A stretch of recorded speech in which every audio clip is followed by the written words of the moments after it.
మనం చాలాసార్లు మాట్లాడుకున్నాం. నేను పదే పదే చెప్పేవాడిని note my words, record my words అని. ఏమని?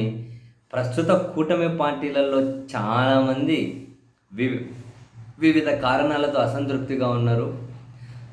రోజులు గడిచే కొద్దీ ఎంతమంది అసంతృప్తి బయట వెళ్ళగలుగుతూ ఉంటారో మీరు చూస్తూ ఉండండి. ఆ సంఖ్య పెద్ద స్థాయిలోనే ఉంటుంది. ఎన్నికల దగ్గరకు వచ్చేసరికి అది పతాక స్థాయికి వెళ్తుంది అని.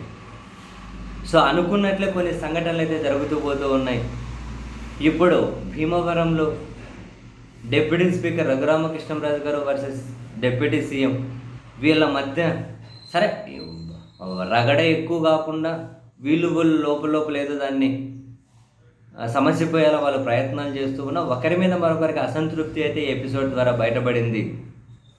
ఎపిసోడ్ ద్వారా అంటే రఘురామకృష్ణంరాజు గారిలో ఎప్పటి నుంచో ఈ కూటమి పార్టీ అండ్ తెలుగుదేశం పార్టీ వాళ్ళ అధినాయకత్వం మీద చాలా వ్యతిరేకత ఉంది రకరకాల కారణాలతో. కానీ ఆయనకు బయట పెట్టుకునే ఏమంటారు ఆ వేదిక బయట పెట్టుకునే ఏమంటారు ఆ దారి అయితే ఇంకా క్లియర్ కట్గా కనిపించడం లేదు. అది వేరే విషయం. ఇది పక్కన పెడితే నిన్ననే చూసాం Telugu Desam party MLA versus MP Tiruvuru MLA Kolikapudi Srinivasa Rao గారు వర్సెస్ విజయవాడ ఎంపీ కేశినేని చిన్ని గారు శివనాథ్ వీళ్ళ మధ్య అసలు రచ్చకెక్కి టీవీ ఛానళ్ళకి ఎక్కి వాళ్ళ టీవీ ఛానళ్ళకి ఎక్కి రకరకాల ఎలిగేషన్స్ కాదు. తిరువూరు ఎమ్మెల్యే గారు అయితే కొలికపొడి గారు ఆధారాలే చూపించారు.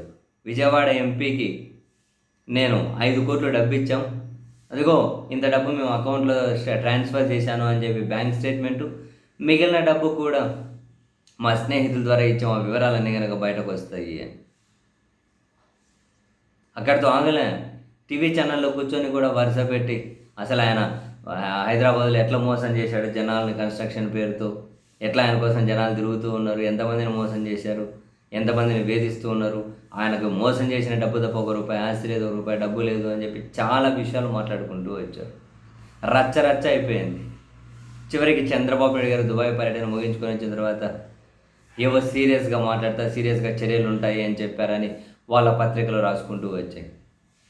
సీరియస్ చర్యలు అంటే దీన్ని తాత్కాలికంగా సద్దుమణిగేలా చేయడమా, లేకపోతే ఇతరులు ఏ ఒక్కరి మీద చర్యలు తీసుకోవడమా, లేకుంటే ఇద్దరి మీద చర్యలు తీసుకోవడమా తెలియదు. బట్ ఇటువంటివి చాలా వరుస పెట్టి రెగ్యులర్ ఇంటర్వ్యూస్లో బయటకు రాబోతున్నాయి. మీరు చూడండి, ఇది ఆరంభం మాత్రమే. చాలా కారణాలు ఇన్ఫ్లుయెన్స్ చేస్తూ ఉన్నాయి.